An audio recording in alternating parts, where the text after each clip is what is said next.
வணக்கம். Asset liabilities management இன் banks balance sheet அதை பற்றி பார்க்க போகிறோம். ஸோ இதில் அசெட் லைபிலிட்டி மேனேஜ்மெண்ட்டில் என்னென்ன காம்பனன்ட்ஸ் யூஸ் பண்ணணும், அசெட் லைபிலிட்டி மேனேஜ்மெண்ட்டில் என்னென்ன விஷயங்கள் நம்ம பார்க்கணும், முக்கியமாக பேங்க்ஸ் பேலன்ஸ் ஷீட்டில் அப்படின்னு பார்க்க போகிறோம். ஸோ ஒரு பேலன்ஸ் ஷீட்னு எடுத்துட்டாப்புல பேங்க்குக்கு மட்டும் கிடையாது, எந்த ஒரு ஆர்கனைசேஷனுக்கும் எந்த ஒரு கம்பெனிக்குமா இருந்தாலும் சரி, எல்லா விஷயத்துக்குமா இருந்தாலும் சரி, ஈவன் நம்ம ஹோம் எக்ஸ்பென்சஸ் வீட்டுக்கு பட்ஜெட் போடுறோம்ல, அது ஒரு பேலன்ஸ் ஷீட் தான். ஸோ ஒரு பேலன்ஸ் ஷீட்னு எடுத்துக்கிட்டால் அசட்ஸ் லைபிலிட்டின்னு ரெண்டே சைடு. ஸோ அந்த ரெண்டு சைடும் பார்த்திங்கன்னா ஈக்குவலாக இருக்கணும் எப்போயுமே. அந்த ரெண்டு சைடு ஈக்குவலாக இருந்தால் மட்டும் போதாது, அந்த ரெண்டு சைடில் இருக்கிற காம்பனன்ட்ஸ் கரெக்டான ஒரு மிக்ஸில் மேட்ச் ஆகிருந்தால் தான் ஒரு ப்ராஃபிட்டோ இல்லது ஒரு லாஸோ இல்லது சம்திங் அந்த பேலன்ஸ் ஷீட்லேருந்து நமக்கு கிடைக்கக்கூடிய அந்த காம்பனன்ட்ஸ் கிடைக்கும். அது எப்போ கிடைக்கும்னு பார்த்தீங்கன்னா, எப்போ அந்த அசட்டும் லயபிலிட்டிஸும் கரெக்டாக அந்த மேட்ச் ஆகணும். ஒருவேளை மிஸ்மேட்ச் ஆயிருந்துச்சுன்னா அந்த டயத்துக்கு அந்த பேலன்ஸ் ஷீட்லேருந்து எந்த ஒரு ப்ராஃபிட்டும் அந்த கம்பெனிக்கு வராது, அந்த பேங்க்கு வராது. ஸோ பேலன்ஸும் ஆகாது, ஒரு பேலன்ஸ் ஷீட்டாகவே இருக்காது. So components of assets and liabilities in banks balance sheet என்னென்ன காம்பனன்ட்ஸ் இருக்குது, என்னென்ன காம்பனன்ட்ஸ் தேவை அப்படின்னு பார்க்கலாம். ரொம்ப சிம்பிளான பாயிண்ட்ஸில் நம்ம பார்க்கலாம். இது சிஏபி ஜேபி எக்ஸாம்பிள் யூஸ்ஃபுல்லாக இருக்கும். So at macro level, asset liability management involves the formulation of critical business policies. So at a macro level பார்த்தீங்கன்னா ஒரு பெரிய லெவல் பேலன்ஸ் ஷீட்டாக இருந்து, இப்போ பார்த்தீங்கன்னா பேங்க்ஸ்லேயே பார்த்தீங்கன்னா rural branch, urban branch, semi urban அப்படின்னு இருக்குது. இப்போ ரூரல் பிரான்ச்னு எடுத்துக்கிட்டிங்கன்னா கேஷ் பேலன்ஸ்லாம் பார்த்தீங்கன்னா 5 lakhs 6 lakhs சம்திங் அப்படி தான் இருக்கும். இதே ஒரு அர்பன் பிரான்ச்னு எடுத்துக்கிட்டிங்கன்னா 1 crore 1.5 crores அப்படி இருக்கும். காரணம் என்னன்னு பார்த்தீங்கன்னா அவங்களோட எக்ஸ்போஷர் வேறு லெவல், இவங்க ஒரு எக்ஸ்போஷர் வேறு. ஸோ பார்த்தீங்கன்னா ஒரு மேக்ரோ லெவலில் இருக்கக்கூடிய ஒரு ஆர்கனைசேஷன், ஒரு பேங்க், ஒரு பிரான்ச், அதோட பேலன்ஸ் ஷீட்டை ஃபார்முலேட் பண்ணுறதுக்கு சம் கிரிட்டிக்கல் பிஸ்னஸ் பாலிசிஸ்லாம் ஃபாலோ பண்ணணும். Efficient allocation of capital and designing of products with appropriate pricing strategies. இது முக்கியமான விஷயம் என்னென்னா, மேக்ரோ லெவல் ஆர்கனைசேஷனுக்கு efficient allocation of capital. So பார்த்திங்கன்னா நம்ம நடத்தக்கூடியது ஒரு பெரிய ஆர்கனைசேஷன். ஸோ பெரிய ஆர்கனைசேஷன் அப்படின்றப்ப கேபிட்டல் பெருசாக தேவைப்படும்.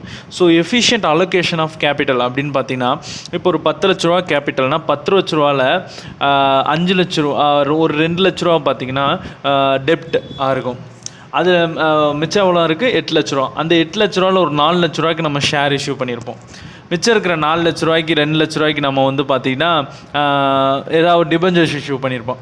மிச்சம் இருக்கிற 2 லட்ச ரூபாய்க்கு பார்த்திங்கன்னா நம்ம பேங்க்கில் லோன் போட்டிருப்போம். ஸோ இப்படி இந்த கேபிட்டல் அலோகேஷன் இருக்குது பார்த்திங்களா, எப்படி கேபிட்டல் அலோகேட் பண்ணுறாங்க. ஸோ இந்த கேபிட்டல் அலோகேஷன் கரெக்டான ஸ்ட்ரக்சர்டாக இருக்கணும். அதே மாதிரி இந்த கேபிட்டல் அலோகேஷன் மாதிரியே நம்ம ஒரு மேனுஃபேக்சரிங் கம்பெனியாக இருக்கட்டும், ஒரு பொருள் தயாரித்து விற்கிற கம்பெனியாக இருக்கட்டும், அவன் இவ்வளோ கேபிட்டல் அலோகேட் பண்ணியிருக்கோம், இந்த கேபிட்டல் எல்லாமே லைபிலிட்டிஸ் சைடில் இருக்கும். ஸோ பார்த்திங்கன்னா அதுக்கு ஈக்குவலாக அசட் சைடில் சேல்ஸில் நம்ம காமிச்சாகணும், நம்ம ப்ராஃபிட்டில் காமிச்சாகணும். ஸோ அதுக்கேற்ற மாதிரி நம்மளுக்கு சேல்ஸ் இன்க்ரீஸ் ஆகணும்னா நம்மளோட ப்ராடக்ட் எப்படி டிசைன் பண்ணுறது, நம்ம ப்ராடக்ட்டுக்கு எப்படி ப்ரைஸ் வச்சா நம்மளோட சேல்ஸ் இன்க்ரீஸ் ஆகும் அப்படின்ற ஒரு விஷயம் கரெக்டாக இருக்கணும். நான் இப்போ சொல்லும் போதே உங்களுக்கு புரிஞ்சிருக்கும். ஸோ லைபிலிட்டிஸ் சைடில் காமிக்கிற கேபிட்டலுக்கு ஈக்குவலாக அசட் சைடில் சம்திங் இருக்கணும். அப்படி இருக்கணும்னா அவங்க தயாரிக்கிற பொருள் தரமாக இருக்கணும், நிறையா விற்கணும், நிறையா ப்ராஃபிட் பார்க்கணும். ஸோ கிரிட்டிக்கல் பிஸ்னஸ் பாலிசிஸை மெயின்டைன் பண்ணணும் ஒரு மேக்ரோ லெவல்னால். அதே மாதிரி எஃபிஷியன்ட் அலோகேஷன் ஆஃப் கேபிட்டல் இருக்கணும். அதே மாதிரி பார்த்தீங்கன்னா அவங்களோட டிசைன் பண்ணுற ப்ராடக்ட்ஸுக்கு எஃபிஷியன்ட் டிசைன் இருக்கணும், அப்ரோப்ரியேட் ப்ரைஸ் ஸ்ட்ராட்டஜி இருக்கணும், எந்த ஸ்ட்ராட்டஜியில் ப்ரைஸ் பண்ணுறாங்க அப்படின்னு இருக்கணும். இதே ஒரு மைக்ரோ லெவல்னு எடுத்துக்கோங்களேன், ஒரு சாதாரண ரூரல் பிரான்ச் அப்படின்னு எடுத்துக்கோங்க. இப்போ நம்ம பேங்க்ஸுக்கு வந்துடுவோம். ஸோ முன்னாடி இருக்கிற பாயிண்ட்டும் நீங்கள் பேங்க்ஸுக்கு சம்மந்தப்படுத்திக்கலாம். ஸோ ப்ராடக்ட்ஸ் அப்படின்னு சொல்லும்போது பேங்க்ஸில் என்னென்ன products, FD, SB, CA, CASA, current account, savings bank account, FD இருக்குது, சிசிடி அக்கௌண்ட் இருக்குது, ஓடி இருக்குது, கேஷ் கிரெடிட்டில் அக்கௌண்ட் இருக்குது, நிறையா ப்ராடக்ட்ஸ் இருக்குது. ஸோ இந்த மாதிரி இருக்கிற ப்ராடக்ட்ஸ்லாம் எப்படி டிசைன் பண்ணணும். ஸோ அட் மைக்ரோ லெவல்னு பார்த்துக்கிட்டிங்கன்னா, இப்போ பார்த்தீங்கன்னா ஒரு ரூரல் பிரான்ச்சுக்கு இருக்கட்டும், ரூரல் பிரான்ச்சுக்கு ஒரு பெரிய ஒரு செட்டப்பில் இருக்காது, ஒரு ப்ராடக்ட் செட்டப்பில் இருக்காது. ஸோ ரூரல் பிரான்ச்னு எடுத்துக்கிட்டிங்கன்னா மேக்ஸிமம் FD போடுவாங்க, RD அதிகமாக இருக்கும் ரூரல் பிரான்ச்சில், கோல்ட் லோன் அதிகமாக இருக்கும். ஸோ இந்த மாதிரி விஷயங்கள் தான் அதிகமாக இருக்கும். ஸோ அதுக்கேற்ற மாதிரி ரூரல் பிரான்ச்சில் எப்படி மெயின்டைன் பண்ணணும்னா, அசட் லைபிலிட்டி மெயின்டெனன்ஸ் எப்படி பண்ணணும்னா, ப்ராஃபிட்டபிலிட்டி அச்சீவ் பண்ணுற நோக்கில் இருக்கணும். ஸோ ப்ராஃபிட்டபிலிட்டி அவங்க எப்படி அச்சீவ் பண்ணுவாங்கன்னா, அவங்களுக்கு பெரிய வெரைட்டி ஆஃப் ப்ராடக்ட்ஸ் வந்து இல்லாத காரணத்தினால அவங்க வந்து இந்த இன்ட்ரெஸ்ட் மார்ஜின் இருக்குது பார்த்தீங்களா, இன்ட்ரெஸ்ட் ஸ்ப்ரெட், அதாவது உங்ககிட்ட இருந்து வாங்கி டெபாசிட் வாங்குற இன்ட்ரெஸ்ட்டும், உங்களுக்கு ரிட்டர்ன் கொடுக்குற டெபாசிட்டுக்கு கொடுக்குற இன்ட்ரெஸ்ட்டும், உங்கள்கிட்ட இருந்து டெபாசிட்டுக்கு வாங்கி லோனுக்கு கொடுக்குற இன்ட்ரெஸ்ட்டும் இருக்கும் பார்த்தீங்களா, இந்த இன்ட்ரெஸ்ட் ஸ்ப்ரெட். எக்ஸாம்பிள் பார்த்தீங்கன்னா, உங்கள்கிட்ட இருந்து, ஏன்னா பேங்க்கோட யூஸ்வல் பிஸ்னஸ் அதானே accepting deposits and lending loan. உங்கள்கிட்ட இருந்து டெபாசிட் அக்செப்ட் பண்ணி அதை வந்து ரொட்டேஷன் பண்ணுவாங்க லோன்ஸ் கொடுத்து. ஸோ உங்ககிட்ட 10% உங்கள்கிட்ட வந்து ஒரு 10 லட்ச ரூபாய்க்கு டெபாசிட் நீங்கள் வந்து பண்ணுறீங்க. ஸோ 10 லட்ச ரூபாய்க்கு டெபாசிட்டுக்கு உங்களுக்கு ஒரு 7% கொடுக்குறாங்க FDயில் அப்படின்னு பார்த்தீங்கன்னா, அந்த 10 லட்ச ரூபாய்க்கு கொண்டு போய் அவங்க வந்து வேற ஒரு பர்சனுக்கு வந்து லோனாக கொடுக்குறாங்க, ஒரு ஹவுஸ் லோன். அதுக்கு ஒரு 16% அப்படின்னு ஒரு இன்ட்ரெஸ்ட் போட்டிருக்காங்க. ஸோ உங்ககிட்ட கொடுக்குறது ஒரு 8%, பட் அவங்க வாங்குறது ஒரு 16%. ஸோ நடுவில் இருக்க 8% இந்த இன்ட்ரெஸ்ட் பேர் தான் பேங்க்கோட ப்ராஃபிட்.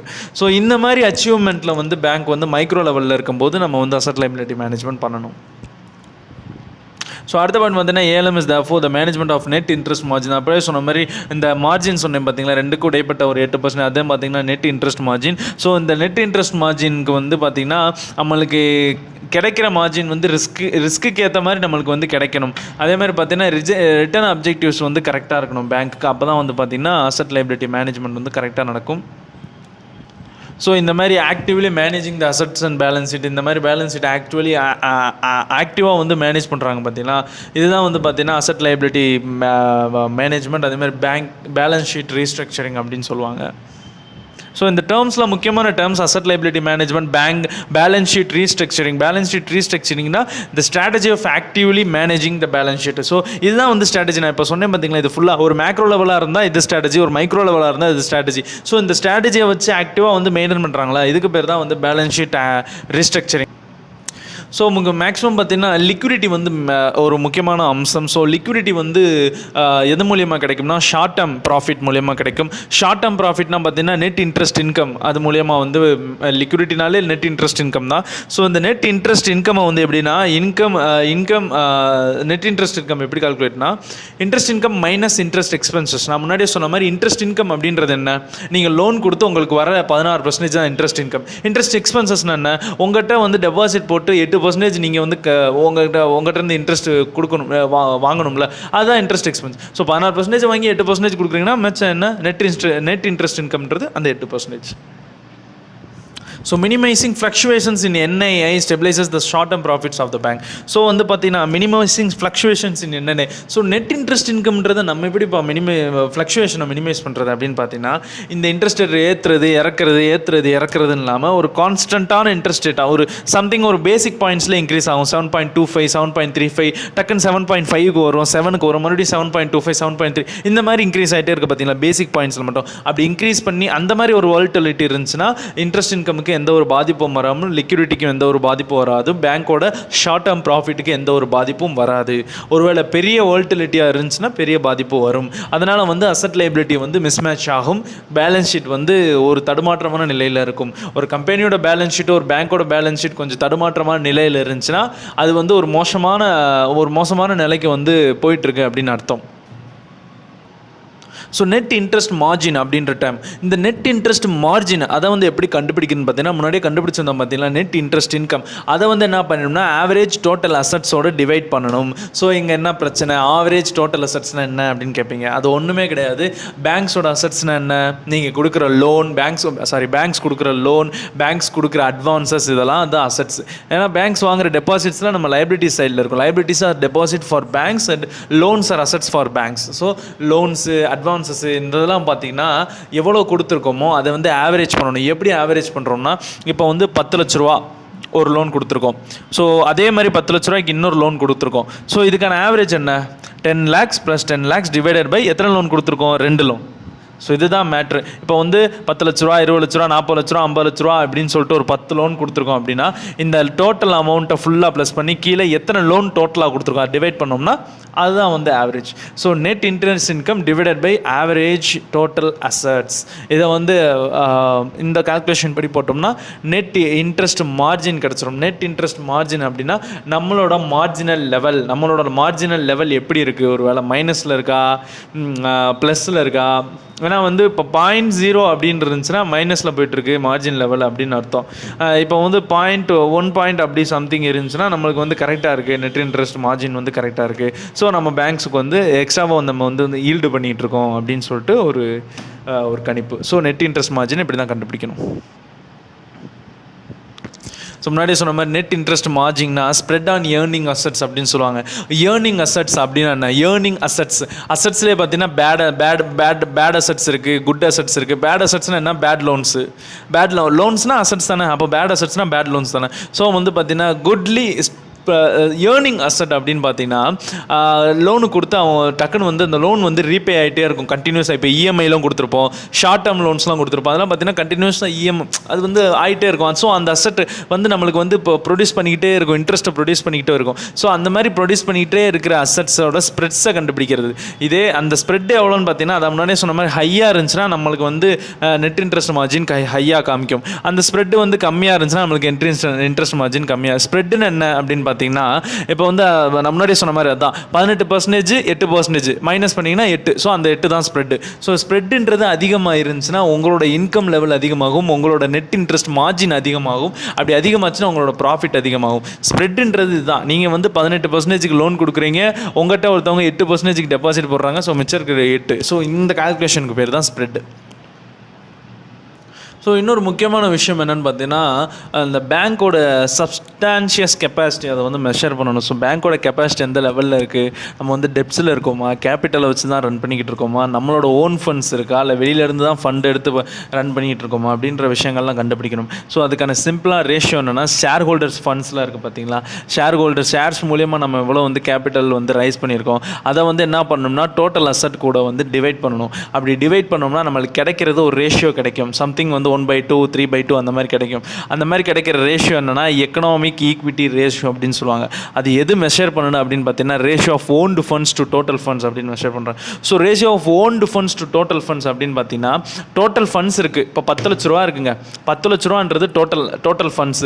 அந்த 10 லட்ச ரூபாவில் நம்ம வந்து எவ்வளோ சதவிகிதம் வந்து வெளியிலேருந்து நம்ம வந்து எடுத்திருக்கோம் அதுக்கான பர்சன்டேஜ் தான். ஸோ ஒருவேளை இந்த 10 லட்ச ரூபாய்க்கு 10 லட்ச ரூபாயே வெளியிலேருந்து எடுத்திருக்கோம்னா அப்போ வந்து பேங்கோட கெப்பாசிட்டி எந்த லெவலில் இருக்குது, ரொம்ப டவுனாக இருக்குது. இப்போ வந்து 1/2 அப்படின்னு வந்துச்சுன்னா என்ன அர்த்தம்? ஸோ half and half எடுத்திருக்கோம் அப்படின்னு அர்த்தம். ஸோ அந்த ரேஷியோ வச்சு தான் அவங்க பார்ப்பாங்க. இப்போ 10ல் 1 பங்கு, 10ல் 2 பங்கு, 10ல் 1 பங்குனா ரொம்ப கம்மி. 1/10 அப்படின்னு வந்துச்சுன்னா 1/10 ஒருவேளை 1/10 அப்படின்னு வந்துச்சுன்னா ratio of share holders 1, total assets 1. So total assets கீழே போட்டுறீங்க, ரேஷியோ ஆஃப் ஷேர் ஹோல்டர்ஸ் மேலே போட்டுறீங்க. 2 டிவைட் பண்ணும்போது 1/10 அப்படின்னு வந்துச்சுன்னா ஸோ என்ன அர்த்தம்? 10 பங்கு, 10ல் 1 பங்கு வந்து ஷேர் ஹோல்டர்ஸ் கொடுத்துருக்காங்க. ஸோ இது ஒரு நல்ல விஷயம் தான். ஏன்னா 10 பங்கு கேபிட்டலில் 1 பங்கு தான் வந்து நம்ம வந்து ஓனே பண்ணியிருக்கோம், ஷேர் ஹோல்டர்ஸ் வந்துருக்கோம். ஸோ இந்த மாதிரி வந்து ரேஷியோஸ் வச்சு பார்ப்பாங்க. அப்படி ரேஷியோஸ் வச்சு பார்க்கும்போது பேங்க்ஸோட அந்த கெப்பாசிட்டி வந்து நல்லா வந்து எக்ஸ்போஸ் ஆகும் வெளியே. ஸோ அடுத்து வரதெல்லாம் அதே மாதிரி தான் வருது. ப்ரைஸ் மேட்ச் பண்ணுவாங்க, ப்ரைஸ் மேட்ச்சு, காஸ்ட் மேட்ச்லாம் பண்ணுவாங்க. ஏன்னா நம்ம செய்யக்கூடிய விஷயங்கள் வந்து காஸ்ட்டும் வந்து நிறைய இன்க்ரீஸ் ஆகும். ஸோ அப்படி இன்க்ரீஸ் ஆச்சுன்னா அந்த காஸ்ட்டை வந்து எப்படி நம்ம மெயின்டைன் பண்ணுறது, ஒருவேளை ப்ராஃபிட் வந்து காஸ்ட்டை தாண்டி போகுதா இல்லை காஸ்ட்டுக்கு கம்மியாக இருக்கா ப்ராஃபிட்டு.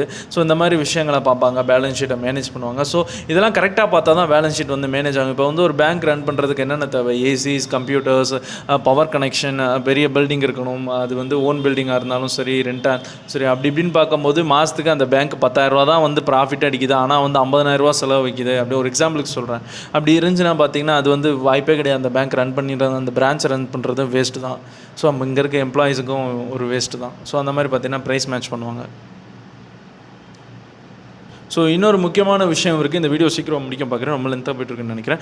ஸோ என்னென்னு பார்த்தீங்கன்னா, அந்த கேப் இருக்குது பார்த்தீங்களா, ஒருவேளை ஒரு எக்ஸாம்பிளுக்கு ஒரு குட் எக்ஸாம்பிளோட உங்களுக்கு நான் சொல்கிறேன். நீங்கள் வந்து ஒரு ஃபிக்ஸ்ட் டெபாசிட் போட போகிறீங்க, ஒரு 1 லட்ச ரூபாய்க்கு ஃபிக்ஸ்ட் டெபாசிட் போட போகிறீங்க. ஸோ 1 லட்ச ரூபாய்க்கு ஃபிக்ஸ்ட் டெபாசிட் 1 வருஷத்துக்கு போடுறீங்க அப்படின்னு வச்சுக்கலாம். அந்த 1 லட்ச ரூபாய் அவர் வாங்கி வந்து ஒரு ஹவுஸ் லோன், எக்ஸாம்பிளுக்கு சொல்கிறேன், ஒரு ஹவுஸ் லோனுக்கு வந்து பேங்க்ஸ் வந்து கொடுத்துட்டாங்க. ஸோ ஹவுஸ் லோனோட ரீபேமெண்ட் எப்படின்னா மேக்ஸிமம் ஒரு 10 வருஷம் அப்படின்னு வச்சுக்கலாமே. ஒரு 10 வருஷம் ரொம்ப அதிகமாக இருக்கும், 1 லட்ச ரூபாய்க்கு 5 வருஷம் அப்படின்னு வச்சுக்கலாமே. ஸோ உங்களுக்கு வந்து ஒரு 8% கொடுக்கணும். இப்போ ஹவுஸ் லோன் அவங்க கொடுத்துருக்காங்க, அவங்க ஒரு 10%, ஒரு 16% கொடுத்துருக்காங்க. ஸோ 8% வந்து ஸ்ப்ரெட்டு ஆக்சுவலி. ஸோ இதில் என்ன மேட்ரு, ஸோ இதில் என்னப்பா மேட்ரு, அவ்வளோதான்ப்பா 8% ப்ராஃபிட் தானேப்பா அப்படின்னு பார்த்தீங்கன்னா, உங்களுக்கு திருப்பி கொடுக்க வேண்டிய டைம் என்ன, 1 வருஷம். பட் அவங்க வந்து உங்களோட 1 லட்ச ரூபாயை எடுத்து அவங்க வந்து இன்வெஸ்ட் பண்ணியிருக்க இடம் வந்து ஒரு ஹவுஸ் லோன். ஸோ ஹவுஸ் லோனுன்றப்போ 5 வருஷம் முடியும் போது தான் அவங்களுக்கு வந்து அந்த ஃபுல் அமௌண்ட்டும் வரும். அப்படி வந்தால் தான் வந்து பார்த்திங்கன்னா ப்ராஃபிட்டே வர முக்கியம். ஸோ ஆனால் உங்களுக்கு வந்து 1 வருஷத்துக்குள்ளே அவங்க வந்து 8% ரிட்டர்ன் கொடுக்கணும். ஸோ இந்த டைம் பீரியட் கேப் இருக்குது பார்த்தீங்களா, உங்களோட 1 லட்ச ரூபா தான், அதை வந்து நீங்கள் வந்து 1 வருஷத்துக்குள்ளே ரிட்டர்ன் கேட்பீங்க. பட் அவங்க பேங்க்ஸுக்கு ரிட்டர்ன் வந்து 5 வருஷத்துக்கு அப்புறம் தான் வரும், 5 வருஷத்துக்கு அப்புறம் தான் ஃபுல் ரிட்டர்ன் வரும். ஸோ இந்த டைம் கேப் இருக்குது பார்த்தீங்களா, இதை வந்து கரெக்டாக மேனேஜ் பண்ணணும். இதுதான் வந்து லிக்விடிட்டிக்கு ஒரு முக்கியமான அடித்தளம். ஸோ இதுக்கு வந்து என்ன வச்சுருக்கணும்னா, ரிசர்வ்ஸ் அதிகமாக இருக்கணும், ரிசர்வ்ஸ் அண்ட் சர்ப்ளஸ் இருக்கணும் பேலன்ஸ் ஷீட்டில். ஸோ பார்த்தீங்கன்னா ஒரு காம்பனன்ட்ஸாக வருதா, ரிசர்வ் அண்ட் சர்ப்ளஸ், கேபிட்டல், இந்த பக்கம் சேல்ஸ் எல்லாம் வருது பார்த்தீங்களா. அசெட்ஸ், லைபிலிட்டிஸ்லாம் பார்த்தீங்கன்னா முக்கால்வாசி வந்து பார்த்தீங்கன்னா எல்லா காம்பனன்ட்ஸும் இந்த டாபிக்ஸில் வந்து அடங்கிடும். ஸோ இந்த பாயிண்ட்டில் எடுத்துக்கிட்டிங்கன்னா லிக்விடிட்டி என்ஷூர் பண்ணுறது முக்கியமாக என்ன, ரிசர்வ்ஸ் அண்ட் சர்ப்ளஸ் இருக்கணும். ஏன்னா வந்து வாய்ப்பு இல்லை, உங்கள்கிட்ட 1 வருஷத்துக்குள்ளே ரிட்டர்ன் பண்ணணும், பட் அவங்களுக்கு ரிட்டர்ன் 5 வருஷத்துக்கு அப்புறம் தான் கிடைக்கும். ஸோ ரிசர்வ்ஸ் இருந்தால் தான் வந்து லிக்விடிட்டி என்ஷூர் ஆகும். இப்போ முடிச்சிடுற இந்த வீடியோவை ப்ராஃபிட்டோட ஒரு ஃபார்முலா, கடைசியாக ஒரு ஃபார்முலா. ஸோ என்னென்னு பார்த்தீங்கன்னா, interest income minus interest expenses minus provision for loan loss. So bad டெப்ஸுக்கு நம்ம முன்னாடியே ப்ரொவிஷன்ஸ் எடுத்து வைப்போம். ப்ரொவிஷன்ஸ்னால் லாஸ்ட் லோன் ஆயிடுச்சு, 100% அது திரும்பியே வராதுப்பா, ஒரு 10 லட்ச ரூபாய்க்கு லோன் கொடுத்தேன், அது வட்டியோடு சேர்த்து 15 லட்ச ரூபா வந்து நிற்கிது, பட் அது திருப்பியே வராது அப்படின்னு சொல்லும்போது பேங்க்ஸ் வந்து லோன்ஸுக்கு வந்து அந்த லோன்ஸுக்கு வந்து ஒரு அமௌண்ட்டை, ஒரு பர்சன்டேஜை வந்து பேட் லோன்ஸ் ப்ரொவிஷன்ஸாக எடுத்து வைப்பாங்க. ஸோ அந்த ப்ரொவிஷன்ஸ் ப்ளஸ் நான் இன்ட்ரெஸ்ட் ரெவன்யூ. ஸோ நான் இன்ட்ரெஸ்ட் ரெவன்யூனா இன்ட்ரெஸ்ட்டை தவிர நம்மளுக்கு என்னப்பா ரெவன்யூ வருது அப்படின்னு கேட்டிங்கன்னா, ஆன்சிலரி சர்வீசஸ் மூலிமா நிறைய வருதுங்க. என்னென்னு பார்த்தீங்கன்னா, இந்த DD commission, NEFT RTGS commissions, wealth management சர்வீசஸில் இருக்க கமிஷன்ஸு, அதே மாதிரி ப்ராஃபிட் ஹோல்டிங்கில் இருக்க கமிஷன்ஸு, பேலன்ஸ் ஷீட் மேனேஜ்மெண்ட்டில் இருக்க கமிஷன்ஸ் அப்படின்னு எக்கச்சக்கமான கமிஷன்ஸ் வருது. ஸோ அந்த கமிஷன்ஸ் இந்த லைஃப் இன்சூரன்ஸில் விற்று கொடுக்குறோம், தேர்ட் பார்ட்டி கார்பரேட் கமிஷன்ஸ், அந்த மாதிரி நிறைய இருக்கும். அதே மாதிரி பார்த்தீங்கன்னா நான் இன்ட்ரெஸ்ட் எக்ஸ்பென்சஸ். ஸோ நான் இன்ட்ரெஸ்ட் எக்ஸ்பென்சஸ்னு என்ன, கரண்ட் பில் கட்டுறோம், வேறு என்ன கன்வெயன்ஸ் அலவன்சஸ் கொடுக்குறோம், வேறு என்ன ஸ்டாஃப்ஸுக்கெலாம் சேலரி கொடுக்குறோம், கம்ப்யூட்டர் இன்டர்நெட் கனெக்ஷனுக்கு பில் கட்டுறோம், எக்கச்சக்கமாக இந்த மாதிரி இருக்குல்ல, அதெல்லாம் நான் interest. So minus taxes, something taxes. So இந்த ஃபார்மில் அப்படி போட்டிங்கன்னா பேங்க்ஸோட ப்ராஃபிட் கிடச்சிரும். ஸோ ரொம்ப டிஃப்ரென்ஸ். இந்த வீடியோ உங்களுக்கு உபயோகமாக இருக்கும் நம்புறேன். ரொம்ப நன்றி. நம்ம சேனலை சப்ஸ்கிரைப் பண்ணலன்னா இன்னும் கீழே இருக்க ரெட் பட்டன் நமக்கு சப்ஸ்கிரைப் பண்ணிக்கோங்க. வீடியோ பிடிச்சா லைக் பண்ணுங்கள், ஷேர் பண்ணுங்கள், கமெண்ட் பண்ணுங்கள். என்னோட முக்கியமான வீடியோவில் உங்களை வந்து சந்திக்கிறேன். ரொம்ப நன்றி.